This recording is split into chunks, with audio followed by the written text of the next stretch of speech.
أعوذ بالله من الشيطان الرجيم.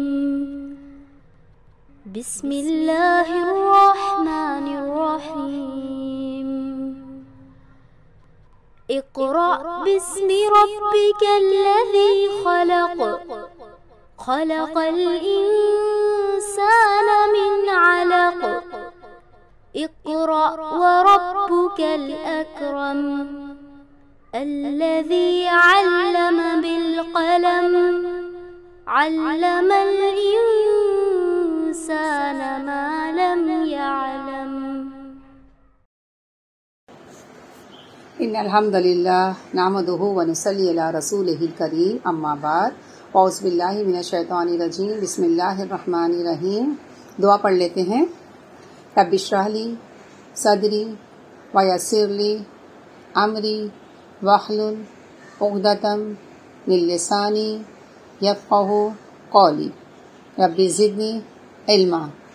اللہم انفعنا بما علمتنا وعلمنا ما ينفعنا وزدنا علما. آمین یا رب العالمین.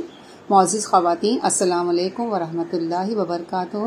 تمام تعریف اللہ رب العالمین کے لیے جو ہمارا خالق ہے، جو ہمارا مالک ہے، جس نے ہم سب کو پیدا کیا ہے اور ہم سب کو اسی کی طرف لوٹ کر جانا ہے. الحمدللہ سورہ نحل کا ہمارا 4 رکوع ہو چکا ہے. اب ہم 5 اور چھٹا 2 رکوع دیکھ لیتے ہیں آیت نمبر 35 سے. اعوذ باللہ من الشیطان الرجیم بسم اللہ الرحمن الرحیم. وقال الذین، کہا ان لوگوں نے، کن لوگوں نے؟ اشرکو، جنہوں نے شرک کیا، یعنی مشرکین نے کہا. کیا کہا؟ لو شاء اللہ، لو اگر، شاء اللہ اللہ چاہتا تو، یعنی اگر اللہ چاہتا تو، ما نہ عبدنا، ہم نہیں عبادت کرتے، من دونہ ہی، اس کے سوا، اللہ کے سوا، من شیئن کسی چیز کو. کون؟ نحنو ہم، ولا اور نہ، آباؤنا ہمارے باپ دادا. یعنی اگر اللہ چاہتا تو نہ ہم اور نہ ہمارے باپ دادا اللہ کے سوا کسی اور کی عبادت کرتے.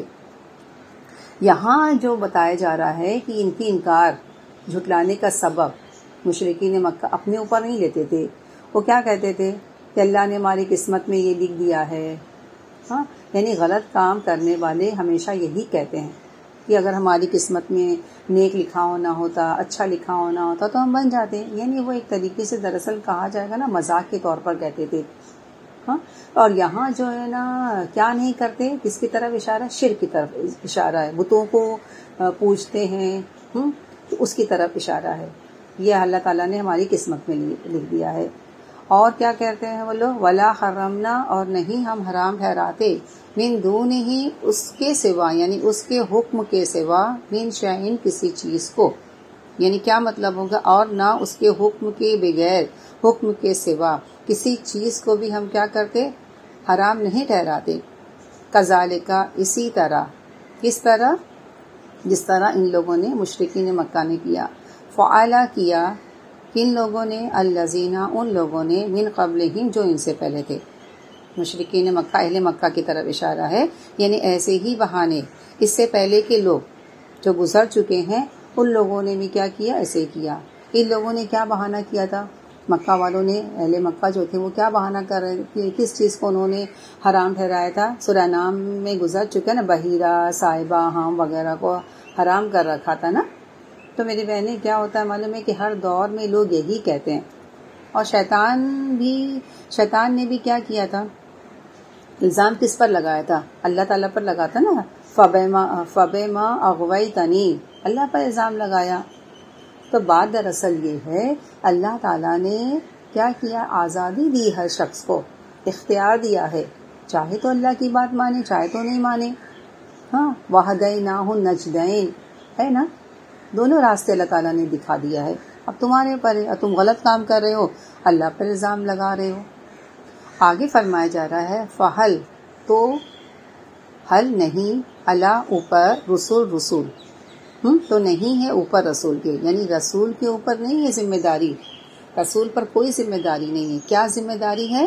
الا، مگر، بلاغ، پہنچا دینا، مبین، صاف صاف پہنچا دینا. یعنی رسولوں پر ذمہ داری نہیں ہے، مگر کس بات کی ذمہ داری ہے؟ کہ لوگوں تک پیغام صاف صاف پہنچا دینا. یعنی رسولوں کی ذمہ داری اس کے علاوہ بھی کچھ ہے؟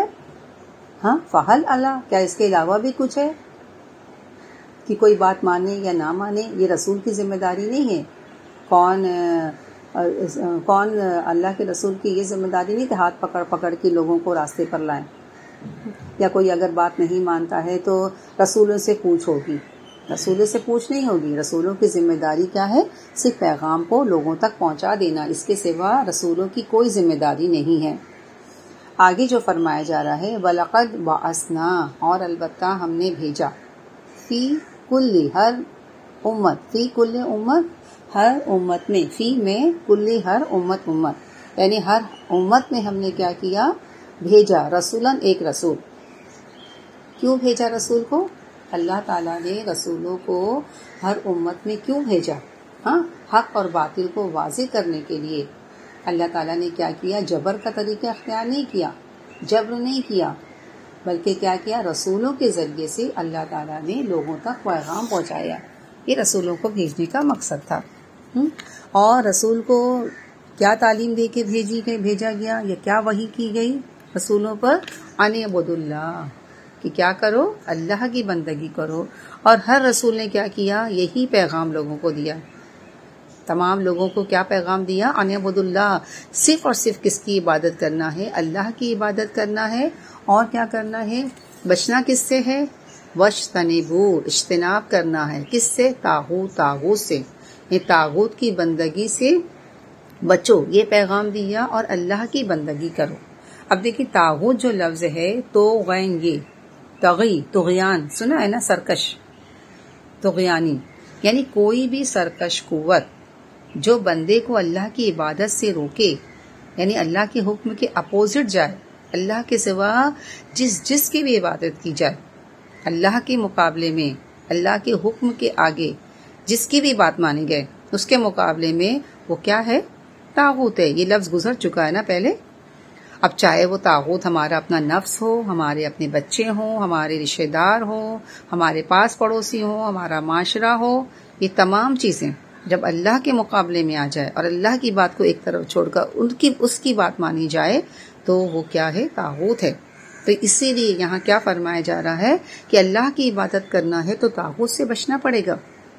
اب لوگوں نے کیا کیا؟ فَمِنْهُمْ، ان میں سے بعض، فَمِنْهُمْ مَنْ هَدَى اللَّهُ، ان میں سے بعض نے کیا کیا؟ ہاں، بعض کو اللہ نے کیا کیا؟ ہدایت بخشی. وَمِنْهُمْ، کیوں ہدایت بخشی؟ کیونکہ انہوں نے اللہ کی عبادت کیا. وَمِنْهُمْ، اور ان میں سے بعض پر کیا ہو گیا؟ مَنْ حَقَّتْ، ان پر کیا؟ حق چسپا ہوگی، مسلط ہوگی، علیہ، اس پر، دلالہ، ضلالت، گمراہی، اور کسی پر ضلالت، گمراہی مسلط ہوگی. کیوں؟ کیونکہ ان لوگوں نے کیا کیا؟ طاغوت کی بندگی کیا، اللہ کی عبادت نہیں کیا. تو جیسا کرو گے ویسا بھرو گے. تم نے اللہ کی عبادت کیا تو اللہ ہدایت دے گا، تم نے طاغوت کی عبادت کیا تو اللہ تعالیٰ ظاہر سی بات ہے اس پر گمراہی مسلط کر دے گا. اب یہاں اہل مکہ سے کہا جا رہا ہے فسیروا فی الارض، یعنی چلو پھرو، ہاں، سیر کرو زمین میں. فانظروا، پس دیکھو، کیفا، کیسا، کانا، ہوا، عاقبۃ، انجام، کس کا؟ المکذبین، جھٹلانے والوں کا. قریش مکہ سے کہا جا رہا دیکھو، چلو پھرو، جن لوگوں نے رسول کی بات نہیں مانی، اس کے حکم پر نہیں چلے، تو ان کا انجام تم نے دیکھا ہے. کیا تم چلے پھرے نہیں ہو؟ تم نے قوم عاد کو نہیں دیکھا؟ کیا معاملہ کیا اللہ تعالیٰ نے؟ قوم سمود کو نہیں دیکھا؟ اور جن قوموں پر عذاب ہوا، جن لوگوں نے رسولوں کی بات کو جھٹلایا، تو تم نے نہیں دیکھا کہ ان کا کیا انجام ہوا؟ اور آگے جو فرمایا جا رہا ہے آیت نمبر 37 دیکھ لیتے ہیں.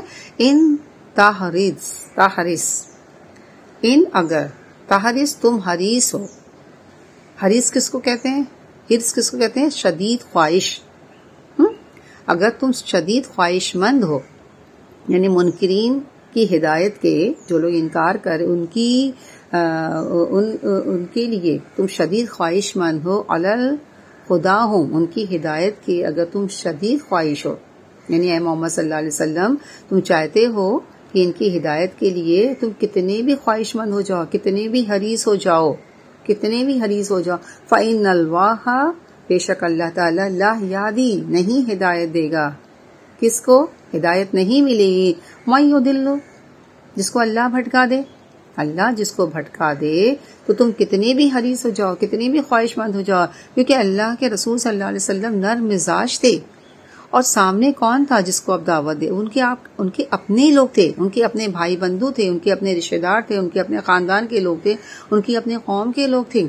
اللہ کے رسول بولتے ہیں نا کہ سورہ کہف میں بھی آتا ہے نا فَلَعَلَّكَ بَاخِعٌ نَفْسَكَ عَلَىٰ آثَارِهِمْ إِن لَّمْ يُؤْمِنُوا بِهَٰذَا الْحَدِيثِ آسَفًا، کہ اے محمد صلی اللہ علیہ وسلم آپ اپنی جان کو ہلکان کر دیں گے اس غم میں کہ وہ ایمان نہیں لاتے، آپ کی شدید خواہش تھی۔ تو یہاں اللہ تعالیٰ فرماتا ہے کہ جو ہدایت نہیں چاہتا اسے ہدایت نہیں ملتی۔ ہدایت کس کو ملتی ہے؟ جو چاہتا ہے، جس کے اندر طلب ہو اسے ہدایت ملے گی، اور جو نہیں چاہتا تو اللہ تعالیٰ کیا کرتا ہے، اس کو بھٹکا دیتا ہے۔ وَمَا لَهُم مِّن نَاصِرِينَ، اور پھر کیا ہوتا ہے، ان کے لیے پھر کوئی مدد نہیں، کہیں سے بھی کوئی مدد نہیں، ایسے لوگوں کی کوئی مدد نہیں کر سکتا۔ آیت نمبر 38 دیکھ لیتے ہیں۔ وَأَقْسَمُوا بِاللَّهِ، وہ قسمیں کھا کر کہتے ہیں اللہ کی، جَهْدَ أَيْمَانِهِمْ، کیسی قسم؟ پکی قسم، یعنی یہ لوگ اللہ کے نام سے کڑی کڑی قسمیں کھا کر کہتے ہیں، پکی قسمیں کھا کر کہتے ہیں۔ کیا کہتے ہیں؟ کس بات کی قسم کھاتے ہیں؟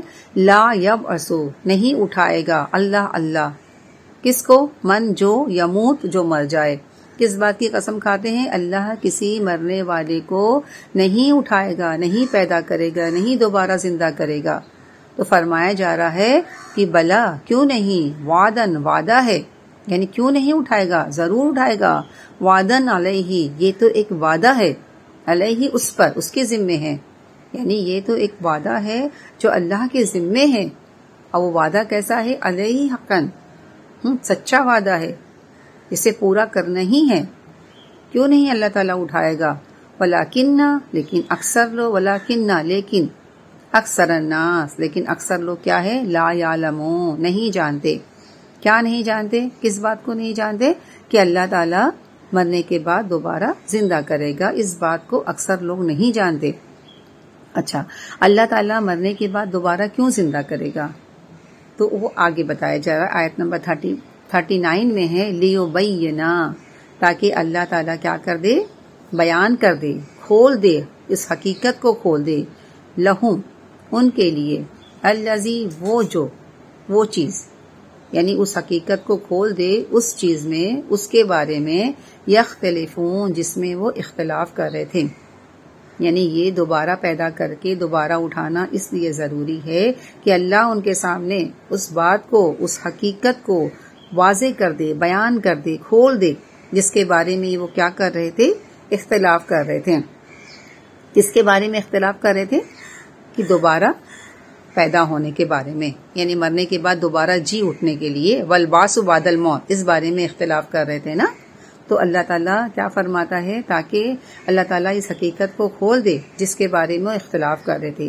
اور دوبارہ جی کیوں اٹھائے گا؟ ایک تو وجہ یہ ہو گئی تاکہ ان کو پتا چل جائے کہ اللہ تعالیٰ دوبارہ پیدا کرے گا، اور دوسری وجہ کیا ہے؟ وَلِيَعْلَمَ الَّذِينَ، اور تاکہ جان لیں وہ لوگ، کون لوگ؟ کفروا، جنہوں نے کفر کیا ہے، اور کافر لوگ، منکرین حق لوگ، ان کو معلوم پڑ جائے، جان لے، پتا چل جائے، کس بات پر؟ انہم، کہ وہ کیا ہے؟ کانو، تھے، وہ تھے، کاذبین، کیا معلوم پڑ جائے منکرین حق کو، کافر کو کیا معلوم پڑ جائے جنہوں نے کفر کیا ہے؟ کہ وہ جھوٹے تھے۔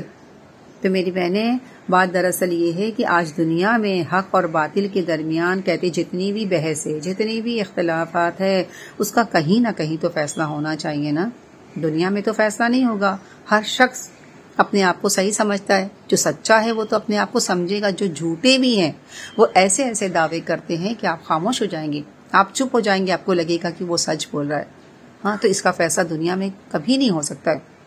تو کوئی تو ایسی جگہ ہونا چاہیے نا، کوئی تو ایسا مقام ہونا چاہیے نا جہاں اس بات کا فیصلہ ہو جائے کہ واقعی سچا کون ہے اور واقعی جھوٹا کون ہے۔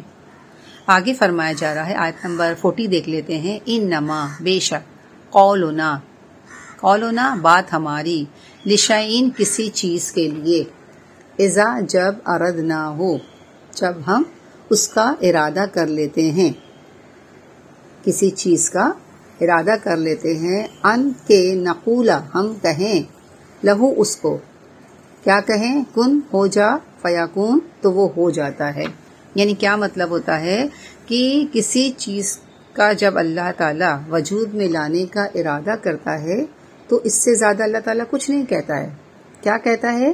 کیا حکم دیتا ہے کہ کن ہو جا، تو کیا ہو جا فیکون تو وہ بس ہو جاتی ہے.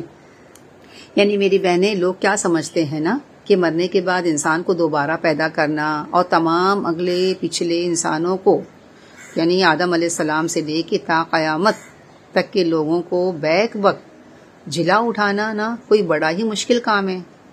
ہاں، وہ کیا سمجھتے ہیں یہ تو ہو ہی نہیں سکتا. اللہ کی قسمیں کھاتے، پکی پکی قسمیں کھا رہے، یہ ہو ہی نہیں سکتا ہے. اللہ تعالیٰ کیسے دو لوگوں کو جو ایک ساتھ اٹھا کرے گا؟ تو میری بہنیں، قرآن میں کئی جگہ گزر چکا ہے جب پہلی مرتبہ پیدا کرنا اللہ تعالیٰ کے لیے آسان تھا تو دوسری مرتبہ کیوں نہیں ہوگا؟ اور رہا یہ کہ بیک وقت اللہ تعالیٰ تمام لوگوں کو اٹھا کرے تو اللہ تعالیٰ کے لیے کوئی مشکل نہیں ہے. اللہ تعالیٰ کی قدرت کا یہ حال ہے کہ وہ اپنے کسی بھی ارادے کو پورا کرنے کے لیے کسی سامان کی ضرورت نہیں ہے. جیسے ہمیں اگر کوئی چیز بنانا ہوتا تو ہمیں سامان، مٹیریل اور ساری چیزیں مہیا کرنی پڑتی، تب جا کے ایک چیز بنائی جاتی ہے نا، تب وہ چیز بنتی ہے نا.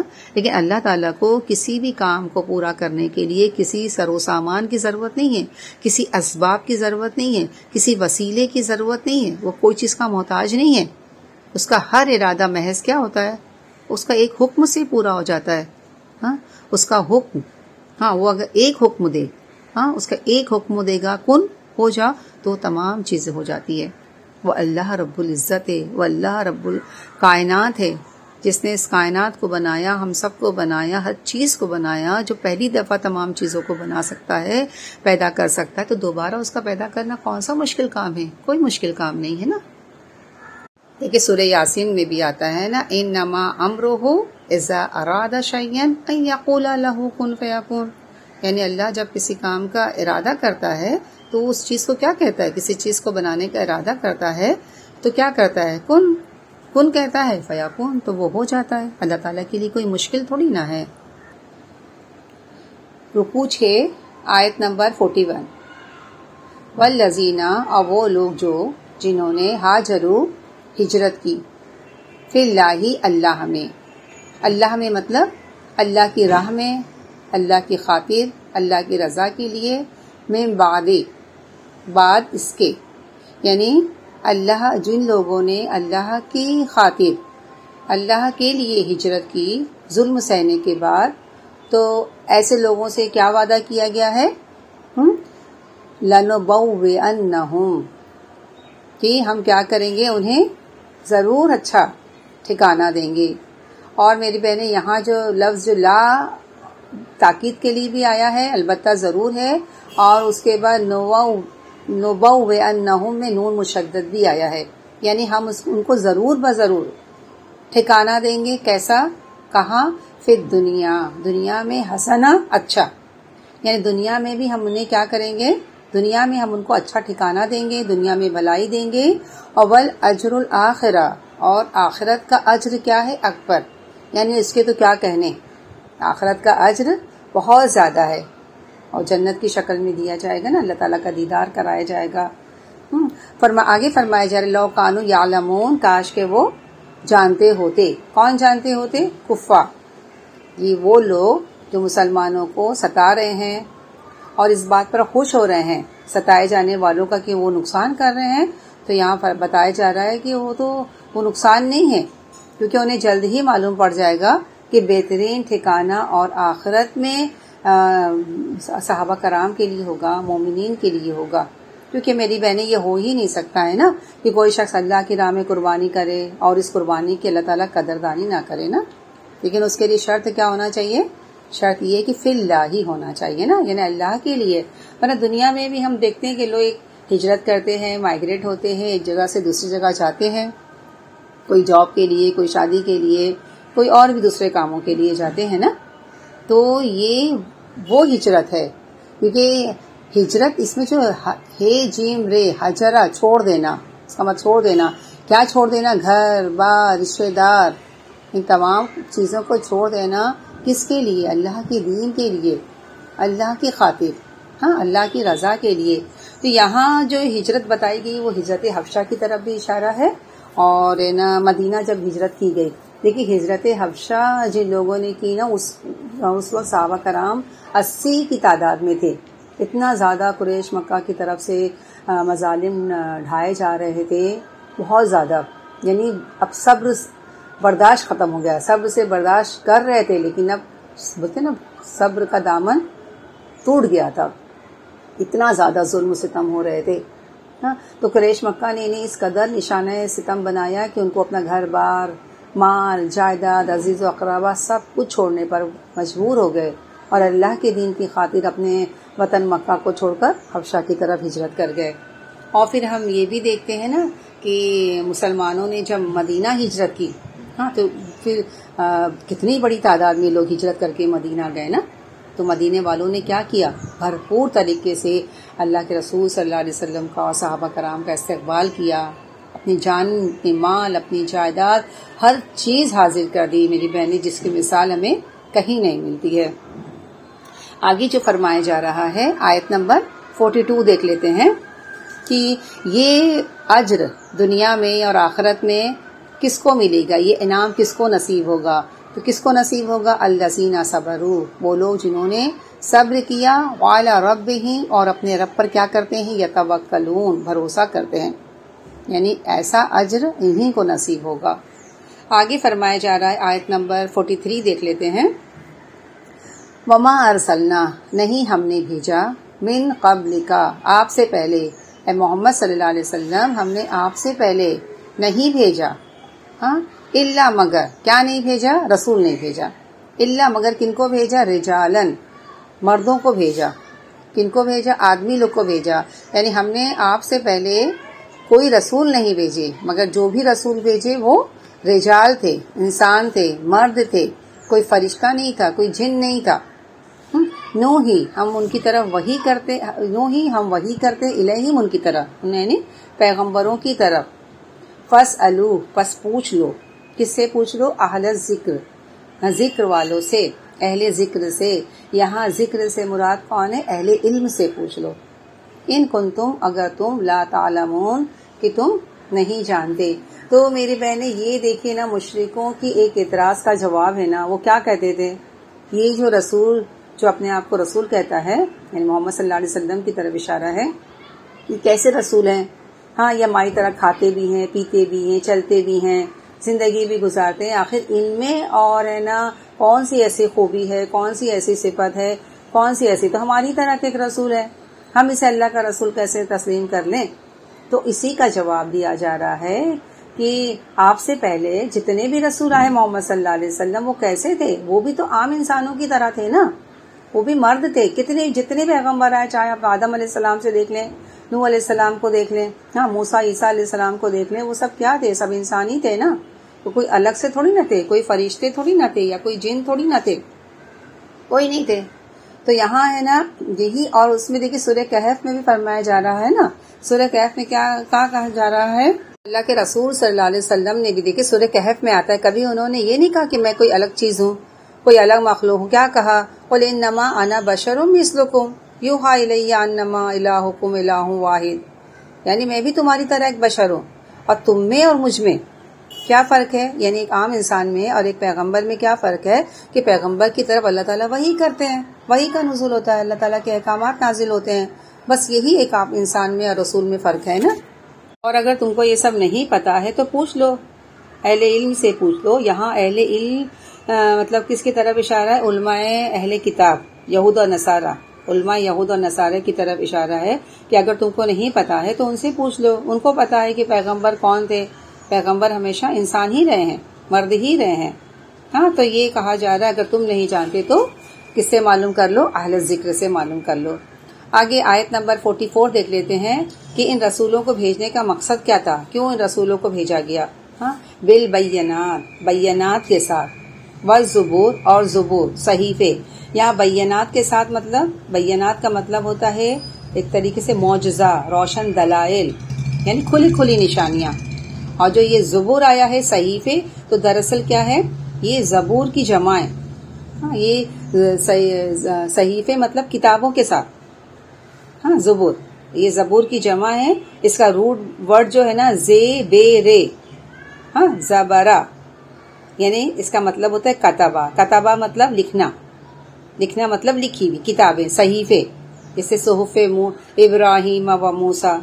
تو پہلے پچھلے جو پیغمبروں کو جس طرح کتابیں دی گئی ہیں تو آگے فرمایا جا رہا ہے وَأَنزَلْنَا اور ہم نے نازل کیا الیک آپ کی طرف. کیا نازل کیا ہے؟ ذکر. الیک ذکر. اے محمد صلی اللہ علیہ وسلم ہم نے کیا نازل کیا آپ کی طرف؟ ذکر. اور یہاں ذکر سے کیا مراد ہے؟ یعنی جس طرح سے پہلے پیغمبروں کو کتابیں دی گئی، بیانات دیے گئے، صحیفے دیے گئے، کتابیں دی گئی، اسی طرح ہم نے آپ کی طرف یہ قرآن نازل کیا ہے. اور کیوں نازل کیا ہے؟ اللہ کے رسول صلی اللہ علیہ وسلم پر کیوں نزول ہوا ہے؟ لِتُبَيِّنَ تاکہ تم بیان کر دو. کس کے لیے؟ للناس لوگوں کے لیے. اور یہاں جو لفظ آیا ہے نا لِتُبَيِّنَ بیان کرنا، کھولنا، کھول کے بتا دینا، واضح کر دینا لوگوں کے لیے. کیا واضح کر دینا؟ کیا کھول کے بتا دینا؟ کہ جو نازل کیا گیا ہے کس کی طرف؟ آپ صلی اللہ علیہ وسلم کی طرف نازل کیا گیا ہے. یعنی اس قرآن کو لوگوں کھول کر لوگوں کو اچھی طرح سے ان کے احکامات بتا دیا جائے کہ اللہ تعالیٰ کیا حکم ہے، تاکہ لوگوں کو پتہ چل جائے نا کہ ان کا رب ان سے کیا چاہتا ہے. تو یہاں میری بہنیں خاص طور پر پیغمبروں کا رول بتایا جا رہا ہے. کیا رول ہے؟ ہاں کیا بتانا ہے لوگوں کو؟ کیا واضح کرنا ہے کہ لوگوں تمہیں کیا کرنا ہے، کس چیز سے تمہیں فائدہ ہوگا، کس چیز سے نقصان ہوگا، جنت میں جانے کا راستہ کون سا ہے، دوزخ میں جانے کا راستہ کون سا ہے. آپ صلی اللہ علیہ وسلم کو یہ قرآن اس لیے دیا گیا تاکہ آپ لوگوں کو اچھی طرح سے بیان کر دیں حلال کیا ہے، حرام کیا ہے، جائز کیا ہے، ناجائز کیا ہے. ہاں اور آگے جو فرمایا جا رہا ہے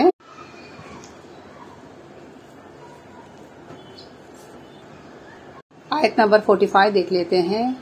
کیا افآمنا کیا پھر بے خوف ہو گئے، الذین وہ لوگ مکروا جنہوں نے چالیں چلی، السیئات بری چالیں چلی.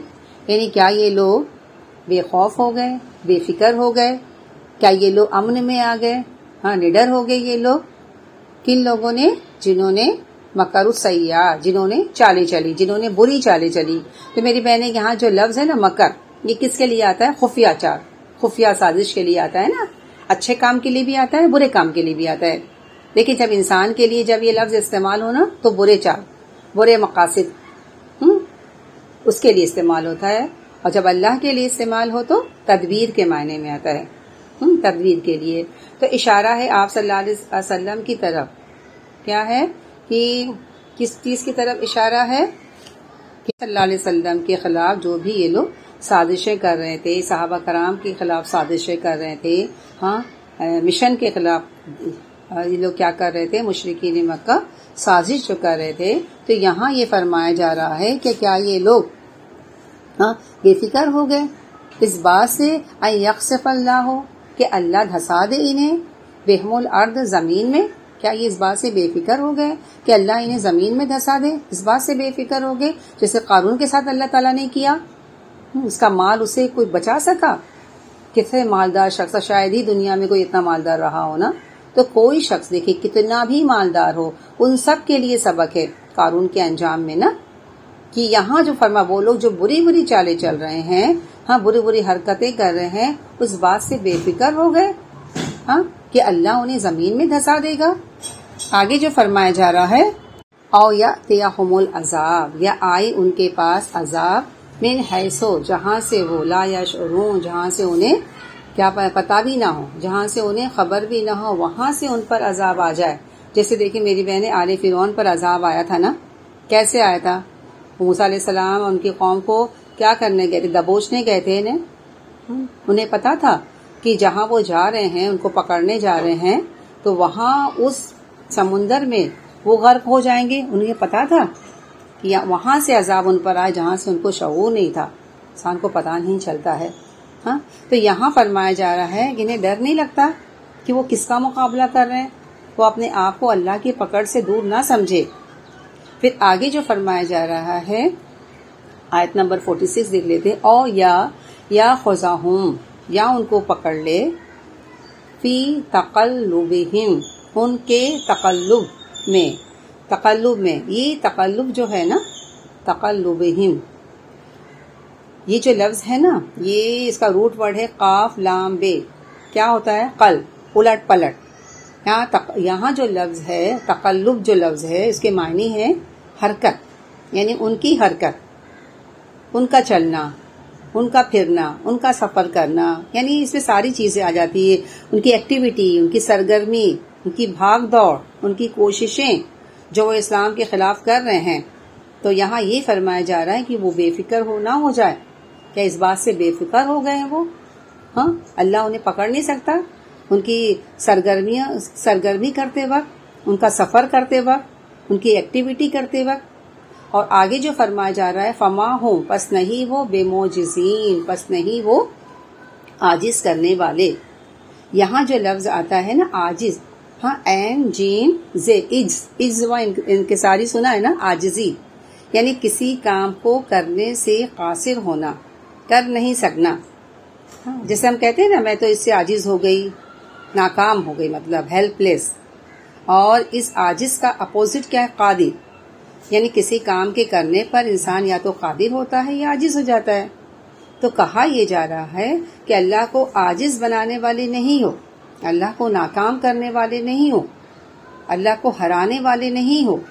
اللہ تعالیٰ سے تم زبردستی منوا نہیں سکتے کہ وہ اللہ تم کو عذاب سے بچا لے یا وہ اللہ کے عذاب سے بھاگ سکیں.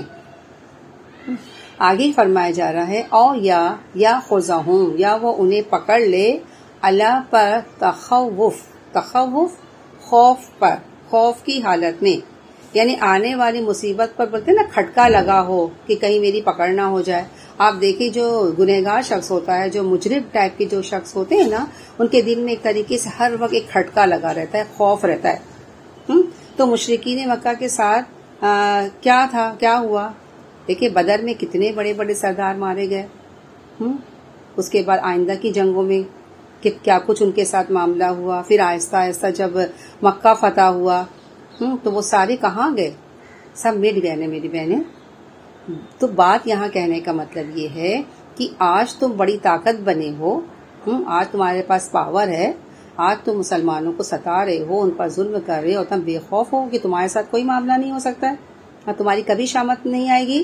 مگر یاد رکھو کہ وقت کا جو پہیہ ہے نا وہ چلتا چلا جاتا ہے. کوئی بھی چیز آپ دیکھیں ایک حالت میں نہیں رہتی ہے. ہر ظالم کو یہ بات ہمیشہ یاد رکھنی چاہیے کہ انسان کا اقتدار ہمیشہ نہیں رہتا. کہتے ہیں نا ایسے غیر محسوس طریقے سے تبدیلی ہو جاتی ہے کہ پتہ ہی نہیں چلتا، انسان ہاتھ ملتے رہ جاتا ہے. تاریخ کو دیکھیں، جو قوم جن کا بڑا عروج تھا، بڑا بول بالا تھا، پھر کیا ہوا ان کے ساتھ، کیا معاملہ ہوا.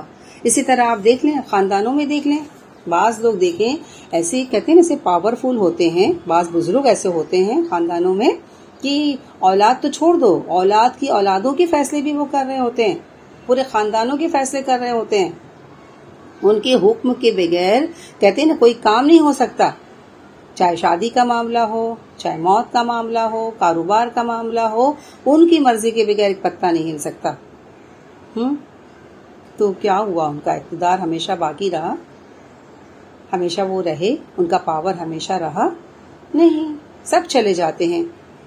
میری بہنیں طاقتیں ڈھلنے لگتی ہے، ایک وقت ایسا آتا ہے کہ روح ختم ہونے لگتا ہے. یہ فطرت کا ایک اصول ہے نا کہ ہر صاحب اقتدار کا زوال ہے. میری بہنیں صرف ایک ذات ہے اللہ کی جو باقی ہے اور اس کو کوئی زوال نہیں ہے نا. فَإِنَّ رَبَّكُمْ، بے شک تیرا رب کیا ہے، لَرَؤُوفٌ الرحیم، کیا ہے، بڑا ہی نرم خو ہے، مہربان ہے، اور رحیم بہت زیادہ رحم کرنے والا ہے.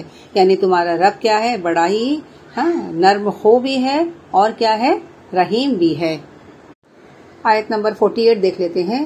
اولم یرو، کیا انہوں نے نہیں دیکھا، کہاں، الا طرف، ما خلق اللہ، جو اللہ نے پیدا کیا، من شیء، کسی چیز کو. یعنی کیا ان لوگوں نے اللہ کی پیدا ہوئی کسی چیز کو نہیں دیکھا. یتفیعو، جھکتا ہے، فیعن کہتے ہیں جھکنے کو. ہاں ظلالہ اس کا سایہ. ذل کو کس کو کہتے ہیں؟ سائے کو. تو کیا انہوں نے اللہ کی پیدا کی ہوئی کسی چیز کو نہیں دیکھا کہ اس کا سایہ جو ہے ہاں جھکا جا رہا ہے، جھکتا ہے. کس طرف جھکتا ہے؟ انل یمین دائیں طرف، وشمائل اور بائیں طرف. یعنی اس کا سایہ، ہر چیز کا سایہ کس طرح اللہ کے حضور جھک رہا ہے، سجدہ کر رہا ہے دائیں اور بائیں، سجداً للہ اللہ کے آگے. وہم داخرون اور وہ کیا ہے کہ اس حال میں ہیں، عاجزی کرنے والے ہیں. یعنی سب کے سب کس طرح جھکے ہوئے ہیں؟ جیسے کوئی عاجزی کرتا ہے، عجز و انکساری کر رہے ہیں. میری بہنیں یہاں سے دیکھیں نا، اللہ نے نا توحید کے دلائل پیش کیے ہیں کہ کیا لوگ نہیں دیکھتے کہ اللہ نے کیا کیا ہے؟ سائے کو پیدا کیا، دائیں اور بائیں کیسا ہو رہا ہے؟ بچھتا چلا جاتا ہے، اللہ کو سجدہ کرتا ہے نا. یہ دیکھیں، یہ پہلی دلیل ہے توحید کی کہ کیا لوگ اس پر غور نہیں کرتے. یعنی دیکھیں اس زمانے میں سائے کے بارے میں سمجھنا مشکل نہیں تھا، اور آج ہمارے لیے تھوڑا مشکل ہے، تو ہم اس کو سمجھنے کی تھوڑی کوشش کرتے ہیں. لیکن سب سے پہلی بات یہ ہے کہ یہ دیکھیے کہ سایہ کس کا ہوتا ہے؟ مادہ کا نا. کوئی مٹیریل ہوگا نا اس کا سایہ پڑتا ہے. سایہ کس کا پڑتا ہے؟ کوئی لیونگ آبجیکٹ، ہاں کوئی مادی شے. جیسے گلاس کا سایہ ہے، انسان کا سایہ ہے، ہاں بلڈنگ کا سایہ ہے، ہاں درخت کا سایہ ہو، جانور ہو، پہاڑ ہو، ان سب کا سایہ پڑتا ہے نا. تو سایہ پڑنا اس بات کی علامت ہے کہ وہ کوئی چیز کیسی مادہ ہے. ہاں کوئی چیز مادہ ہونا اس بات کی علامت ہے کہ وہ کیا ہے؟ مخلوق ہے، خالق نہیں ہے. کیونکہ اس دنیا میں جو بھی چیز پائی جاتی ہے، ہاں کوئی بھی چیز ہو، خواہ وہ درخت ہو، پرند ہو، پہاڑ ہو، جن چیزوں کا سایہ پڑتا ہے وہ سارے مادے ہیں. اور جو مادہ ہوتا ہے وہ بندہ ہوتا ہے، وہ خالق نہیں ہوتا، وہ خدا نہیں ہے. تو ایک بات تو یہ سمجھ میں آ گئی، یعنی جتنی چیزوں کا سایہ پڑتا ہے وہ اس بات کی کیا شہادت دیتا ہے کہ میں جس کا سایہ ہوں وہ کیا ہوں؟ وہ بندہ ہے، وہ مخلوق ہے، وہ خالق نہیں ہے. دیکھیے جس طرح غیر مسلموں نے جن جن لوگوں کو کیا کیا؟ خدا بنایا ہے نا، تو ان کے سائے پڑتے ہیں نا. جن کو بت مانتے ہیں، ہاں جن کو بھگوان مانتے ہیں، ان سب کے سائے پڑتے ہیں. یہ کس بات کا اعلان ہے؟ کہ وہ مخلوق ہیں، خالق نہیں ہے. دوسرا دیکھیے اعلان یہ ہے کہ عاجزی کے ساتھ سایہ جو ہے عاجزی کے ساتھ بچ جاتا ہے. آگے آیت آئے گی، اور نہیں آگے آیت نہیں بلکہ میں نے آپ کو بتائی وہم داخرون، عاجزی کرنے والے ہیں نا. ہاں یہ دوسرا اعلان یہ ہے کہ یہ سایہ جو عاجزی کے ساتھ بچ جاتا ہے نا زمین میں. تو دیکھیں جب میری بہنیں، جب انسان اکڑتا ہے تو کیا ہے؟ وہ اپنی فطرت کے خلاف کرتا ہے. مگر یہ سایہ جو ہے بچ کر کیا اعلان کرتا ہے کہ مومن کو، ایک انسان کو اللہ کے سامنے کیا ہونا چاہیے؟ بچ کر رہنا چاہیے. اگر انسان اکڑے تو سایہ اس کو شرمندگی دلاتا ہے نا کہ تیری حقیقت یہ ہے کہ تو خدا کے سامنے بچ کر رہے، اکڑ کرنا تیرے لیے مناسب نہیں ہے. یہ دوسرا اعلان ہے نا. دیکھیے میری بہنیں، اس میں اور بھی بہت سارے سبق ہیں، لیکن ایک بات یہ بھی سن لیں کہ سایہ جو ہوتا ہے نا ایک طریقے سے کتنا فائدہ ہے. کیسے فائدہ ہے؟ دیکھیے گھڑی کا کام دیتا ہے. پہلے کے زمانے میں لوگ نا سائے کو دیکھ کے لوگ وقت کا پتہ بتاتے تھے نا. گھڑی ایگزیکٹ ٹائم بتاتے تھے جو گھڑی بھی نہیں بتا پائے گی. ہاں تو ساری کائنات کا جو نظام ہے نا، یہ ساری چیزیں دیکھا جائے قانون کے تحت جکڑا ہوا ہے، ایک منظم قانون ہے. آگے ہم دیکھ لیتے ہیں، اور یہاں جو فرمایا جا رہا ہے آگے آیت میں جو فرمایا جا رہا ہے کہ آیت نمبر 49، وَلِلَّهِ اللہ ہی کے لیے یسجدو سجدہ کر رہی ہے، ما فی السماوات و ما فی الارض یعنی جو کچھ آسمانوں میں ہے اور جو کچھ زمین میں ہے، من دابہ جانوروں میں سے، ہے نا. یعنی زمین اور آسمان میں جس قدر جاندار مخلوقات ہیں، والملائکہ اور فرشتے، وہم لا یستکبرون اور وہ کیا کرتے ہیں؟ ہاں تکبر نہیں کرتے. ہاں یستکبرون تکبر نہیں کر رہے ہیں، سب کے سب اللہ کے آگے سر بسجود ہے، وہ سرکشی نہیں کرتے. دیکھیے کائنات کی، جیسے کہ آپ نے بھی سنا نا، ہر چیز سجدہ کر رہی ہے نا. جب دیکھیے سورج نکلتا ہے تو ہر وہ چیز جو اللہ نے پیدا کی ہے اور اس کا سایہ بنتا ہے، ہاں وہ سب کیا ہے؟ اللہ تعالیٰ کو ہر چیز، ہاں کائنات میں آسمان اور زمین میں ہے جو کچھ بھی ہے ہاں ہر چیز، فرشتے ہیں، ہر چیز جو ہے اللہ کو سجدہ کر رہی ہے۔ کبھی ہم نے سوچا کہ سایہ بھی سجدہ کرتا ہے؟ ہاں انسان کیا کرتا ہے؟ انسان کی اختیار دے دیا گیا ہے نا، وہ چاہے تو جھکتا ہے، سجدہ کر، چاہے تو نہیں کرتا ہے۔ لیکن کائنات کی ہر چیز جھکی ہوئی ہے، ہر چیز سر بسجود ہے۔ اگر انسان نہیں جھکے گا تو کس کا نقصان ہوگا؟ اس کا اپنا نقصان ہوگا نا، اس کا ہی نقصان ہوگا۔ تو یہاں یہ فرمایا جا رہا ہے کہ فرشتے جو دن رات اللہ کے آگے سجدہ کر رہے ہیں، کوئی وقت، کوئی جگہ ایسے خالی نہیں جہاں سجدہ نہیں کیا جا رہا ہوگا اللہ کے حضور۔ اور وہ اتنے طاقتور، اتنے پاورفل، اتنا سارا ہو کر بھی، اتنی کوالٹی ہونے کے باوجود بھی وہ تکبر نہیں کرتے ہیں، اکڑتے نہیں ہیں، سرکشی نہیں کرتے ہیں۔ اور یہاں جو فرمایا جا رہا ہے، آگے جو فرمایا جا رہا ہے، یخافون، خاص طور پر فرشتوں کی طرف اشارہ ہے، وہ ڈرتے ہیں کس سے؟ ربہم، اپنے رب سے۔ کہاں ہے؟ من فوقہم، اپنے اوپر، یعنی اپنے رب سے جو ان کے اوپر ہے، ان سے کیا کرتے ہیں؟ ڈرتے ہیں۔ وَيَفْعَلُونَ، اور وہ کرتے ہیں، کیا کرتے؟ مَا يُؤْمَرُونَ، جو ان کو حکم دیا جاتا ہے، جو حکم دیا جاتا ہے وہ اسی کے مطابق کرتے ہیں۔ بھرپور اللہ کی اطاعت کرتے ہیں، صرف اور صرف اللہ کی اطاعت کرتے ہیں، اللہ کی بات مانتے ہیں اور کسی اور کی بات نہیں مانتے ہیں۔ انسان تو اللہ کی اطاعت کیوں نہیں کرتا؟ اللہ کے آگے کیوں نہیں جھکتا؟ اور اللہ کی فرمانبرداری کیوں نہیں کرتا؟ اور میری بہنیں، جھکنے کے ساتھ میں یہ بھی شامل ہونا چاہیے، ایک انسان جھکے اور اندر تکبر رکھے، گھمنڈ رکھے، تو وہ سجدہ، وہ جھکنا نہیں ہو، بلکہ اس کے اندر عاجزی، یہ جو فرمایا جائے وَهُمْ دَاخِرُونَ، کس طرح سے جھکنا ہے؟ عاجزی کے ساتھ جھکنا ہے، اللہ کو بڑا ماننا ہے، اللہ کو خالق ماننا ہے، اللہ کو مالک ماننا ہے، اللہ کو اپنا رب ماننا ہے۔ جس طرح فرشتے دن رات اللہ کو سجدہ کر رہے ہیں، اے انسان تو بھی سجدہ کر۔ میری بہنیں، اللہ تعالیٰ سے دعا ہے، اللہ تعالیٰ ہمیں بھی ان لوگوں میں شامل کر دیں جو بہت بہت اللہ کے آگے سجدہ کرتے ہیں۔ یا اللہ ہمیں توفیق دے کہ ہم دن رات تیرے آگے جھکے رہیں، عاجزی اور انکساری کے ساتھ جھکے رہیں۔ یا اللہ ہمارے اندر جو بھی کبر ہے، جو تکبر ہے، جو سرکشی ہے، یا اللہ ان سب کو نکال دے اور ہمیں بھی اپنے عاجز بندوں میں شامل فرما دے۔ وآخر الدعوانا ان الحمد للہ رب العالمین۔ ربنا تقبل منا انک انت السمیع العلیم وتب علینا انک انت التواب الرحیم، آمین یا رب العالمین۔ سبحان اللہ وبحمدہ، سبحانک اللہم وبحمدک، نشہد لا الہ الا انت، نستغفرک ونتوب الیک۔ والسلام علیکم ورحمۃ اللہ وبرکاتہ۔